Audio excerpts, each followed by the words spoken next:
Hello, thank you very much. I'm going to try and give you a perspective from the pilot profession, the people who are on the front line of the airline operation and the safety management system itself. And I just wanted to start with a reflection on something that Topi Manna said, the Finnair CEO, at the beginning when he was talking about, is there a trade-off between financial and commercial issues and safety? And whilst I really appreciated his sentiment that there should not be a trade-off, that there is no trade-off, actually, I don't think that's true. A conversation I had over dinner yesterday, we were going through the duties of an airline corporation. Its first one is to survive. You know, if it doesn't survive, if it goes bust and ceases to exist, it can't do anything. Then it has to sell tickets. And that might mean if the competition starts driving its costs down, that your airline has to follow them. And it has to do all those three things, really, to exist before it gets to safety. It needs to do safety for those things, but it's probably not a great tagline for our industry, is it? Safety, it's our fourth priority. But it perhaps does illustrate where the pressures lie. So I wanted to start to warm things up, rather than using the Slido, with a few questions for hands up. So can I ask for hands up in the audience here, who thinks that the European aviation industry is immune to commercial pressure? That's good, nobody. Hands up then, who thinks that in some airlines and in some countries, commercial pressure has an impact on safety? That's pretty good. Who thinks in your individual airline, or if you're in a regulator in the airlines you're responsible for and oversee, that you tolerate commercial pressure having an impact on safety? So, that's one hand. The answer to your previous question is not compatible with the answer to that last question. If everybody thinks commercial pressure is impacting everybody else but not me, that can't be true, because everybody else is saying the same thing about you. So, is anyone here aware in their particular airline or in an airline they oversee of commercial pressure specifically being looked for in the formal safety management system? Okay, I wonder how we're going to be resilient to it then. So the picture up here, I thought I'd start with what is resilience as a baseline.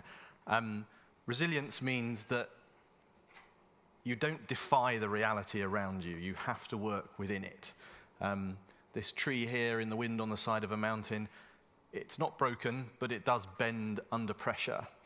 And it continues to function even in a degraded or a suboptimal environment. We're not expecting perfection here. We want it to work. That tree, it doesn't, and it cannot change the environment around it. It doesn't have that option. It simply has to exist within it. And what does that mean for SMS in a commercial world? Well, here we've got a little illustration of what I might call a traditional SMS. In that context, we define the risks, the mitigations that it's easy to see in front of you, and you tend to plan all of that out, have a checklist that deals with it. But what if you're only looking inside the boat when you do that? That tends to be what we do. We see what's in front of us. So here's our checklist approach on the right. You know, we develop procedures and mitigations for the risks it's easiest to, and certainly only for those that you look at on the list. It's easy to think the world that you've imagined is all the world that there is. So if you stay within this SMS, you'll be safe. Leave it to compliance and the safety manager, and you can forget about it. The problem is, what is outside the boat? How do you capture and address this if there's a bigger, broader threat than the scope of your SMS? How do you even see it and its effects? And certainly from my perspective as a pilot, and I think that the situation in reality, one major answer is to engage with the real world work as it's done, not as you imagined it, not as you predicted for. Speak to those people in the boat, because they are probably the only ones who can see what's around them and how it all adds up. You have to use your human element on the front line. And why is that not a given? Why doesn't that happen now? A little cartoon here that demonstrates, I think, that quantitative data is easy. It is clean. It is relatively simple to gather and monitor, and you can automate a lot of it. It's therefore definitely one foundation of a good SMS. It has to be in there because it is all those things. But it's really tempting to retreat to a comfort zone of that quantitative data, even using the supposed need for it to dismiss other inconvenient information, such as human experience or illuminating anecdotes that don't come easily quantified. I think certainly looking at the recent crisis at Boeing, you can see exactly that happening.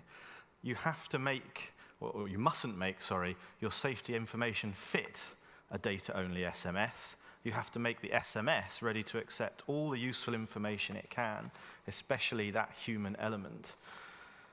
The problem with the data is it does not tell you the whole picture. It's a very famous proverb this, that somebody's turned into a cartoon. It only tells you about where and when you measure your data points. If you rely on it, you miss that whole picture, and the human element is one of very few ways to see the wider context and how all those data points fit together. And I would argue commercial pressure is definitely one of those giant sharks on the earlier slide, or the elephant in this one. There isn't a single way to measure it. It's got subtle and disparate influences all over an operation, and it tends to arrive as a creeping menace, little by little, as your commercial environment changes, which makes it really difficult to spot.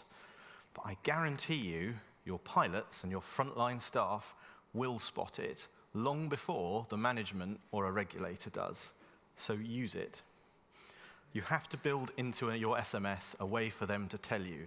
Even if you don't want to hear it, even if you don't like what they say, consult them, encourage them, and for God's sake, don't dismiss their concerns. So, how do you spot it? Commercial pressure. It doesn't announce itself, it doesn't come with a label or an icon. In fact, for this presentation, the best I could come up with to pictorially represent it was this, my commercial pressure cooker. How then are you going to spot it? Well, the simple answer is you cannot see what you do not look for, at least until too late it clubs you over the head. So I'll just leave that pressure cooker, commercial pressure cooker, hanging there. If you want an SMS that is resilient to commercial pressure, and you should, you need an SMS that can notice it in the first place. We've already said you can't measure it directly, so how do you look for it? I think 3 things I'd pick out. Ask the human beings, your frontline staff, face to face, not necessarily through a systematic reporting system, if they see it and where they see it having an influence. Within your safety reports, specifically reference it. Have a facility to highlight it as a factor along with the other ones that people are able to in routine safety reports, and welcome hearing about it. That does give you some sort of data that you can rely on. And then the third thing I would look for is proxies. There are a number of things you can look at proxy-wise. Sickness rates amongst staff are a really good way to see when they find themselves under pressure. Looking at the safety budgets that you have per head, per ASK, per hull, however you want to monitor them, how do they change over time and what does that show you? Particularly if you get requests for safety spend from your safety department or elsewhere in the operation. You know, the number of requests you're getting are a good indicator, and a major flag should be rejections for that spend. Once you start seeing that, or seeing that repeatedly, that should be a red flag. Because if you can't see it, if you can't mitigate or address it, eventually you will get the first indication despite that, which is when the commercial pressure cooker falls on your head. Thank you.